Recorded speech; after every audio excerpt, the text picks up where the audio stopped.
Alors je vais vous le dire, mais juste je veux dire quelque chose avant.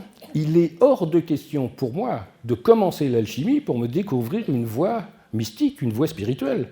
J'étais à 1000 milles de là. C'est venu tout seul. Je n'ai pas décidé que l'alchimie... D'ailleurs, pour moi, l'alchimie était travail de forgeron. Pas du tout travail mystique. D'ailleurs, c'est ce qu'on croit dans l'alchimie aujourd'hui. Quand on parle d'alchimie, on dit qu'ils avaient des secrets de fabrication qu'on n'a pas découverts, mais en réalité, si on est capable de les découvrir, n'importe qui est capable de le faire. Mais ce n'est pas ça, l'alchimie. Mais je l'ai compris après, mais je l'ai commencé comme ça. Et il se trouve que j'ai fait l'expérience 12 000 fois, il ne s'est rien passé, et puis un jour qui n'était pas fait comme un autre, il s'est passé quelque chose. Et le métal s'est mis à sentir bon, par exemple. Sentir les fleurs. C'est un truc qui n'est pas possible. Alors évidemment, ma première réaction, il y a une réaction chimique qui fait que, le truc qui était dans l'air qui fait que, ça sent les fleurs. Puis après, non, ça se peut pas. Donc, j'avais deux hypothèses. Ça, j'ai pété quelque chose et mon cerveau fonctionne d'une manière bizarre, ou ça sent vraiment les fleurs. Et à ce moment-là, c'est plus dans la matière, c'est dans autre chose. Et je suis obligé de constater qu'il y a autre chose. Ça ne veut pas dire que ça me fait plaisir. Ça ne veut pas dire que je suis d'accord avec ça. Au contraire, ça me dérange. Et puis, petit à petit, on glisse vers autre chose et ça devient complètement naturel.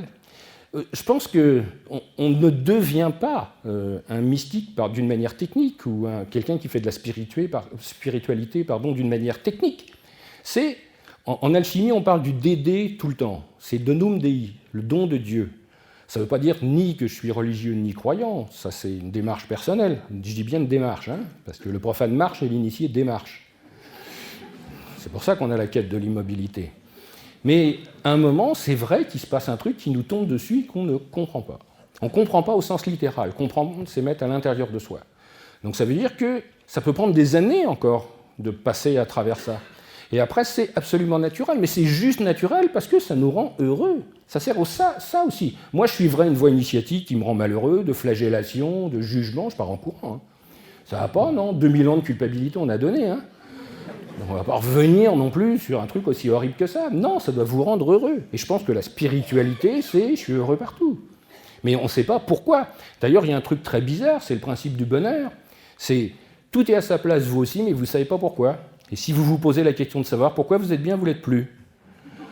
Eh oui, donc ça veut dire que le bonheur n'est pas mental. Vous n'êtes plus quoi ? Dans le bonheur. Vous êtes dans le plaisir. Vous êtes dans le plaisir.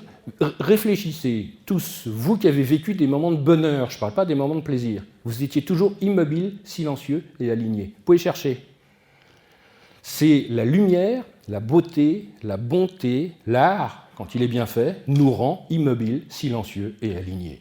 Vous avez une œuvre d'art merveilleuse, tout le monde a la mâchoire qui tombe. Je ne parle pas d'un art qu'on est obligé de m'expliquer, parce que ça, c'est un art culturel, mais ce n'est pas de l'art. L'art, ça nous rend immobiles. Vous allez dans la nature, vous voyez un arbre merveilleux, qu'est-ce que vous faites ? Si je vous dis pensez à un grand sage, vous ne le voyez pas courir sur les murs. Il est immobile. Quand on parle de sagesse, c'est forcément immobile.